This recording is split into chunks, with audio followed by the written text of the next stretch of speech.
Tumekuwa kwenye ziara hii ya kanda ya kusini ya mikoa ya Lindi, Mtwara na Ruvuma, na leo namshukuru Mungu kwamba tumemaliza ziara vizuri.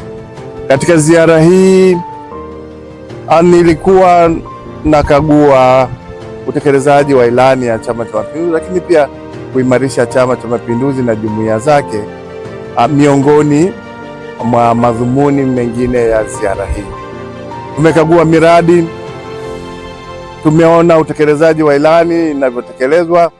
Kwa kweli miradi ni mingi inayotekelezwa. Tunashukuru na kumpongeza Rais wetu wa Jamhuri ya Muungano wa Tanzania Dr. Samia Suluhu Hassan kwa namna anavyowagusa Watanzania. Sisi tunafanya ziara ya kichama ya kikazi mikoa mbalimbali, tunaona yanayoendelea huko.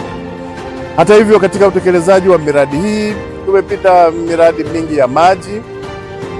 Ni wito wangu kwamba vyanzo hivi vya maji vitunzwe, kwa maana unapotunza mazingira manake unatunza vyanzo hivi vya maji.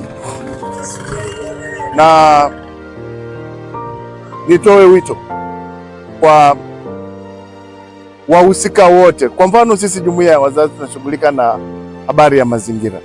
Kwa hiyo ni wito kwamba Chama cha Mapinduzi kupitia jumuiya ya wazazi tuendelee kuhimiza utunzaji wa mazingira, na mazingira haya ndiyo yanasababisha vyanzo hivi vya maji viweze kuwepo. Kadhalika, Mheshimiwa Rais anatumia neno kusomana.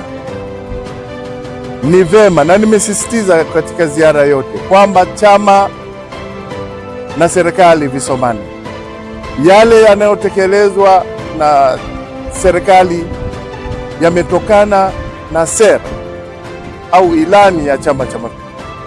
Kwa mfano, tunazungumzia habari ya wazee. Nimehimiza kwamba wazee kama sera inavyosema kwenye vituo vya afya, hospitali mbalimbali wawe na dirisha lao maalum. Ni hitaji la kisera la serikali kuhusu na swala la afya na hasa kwa wazee.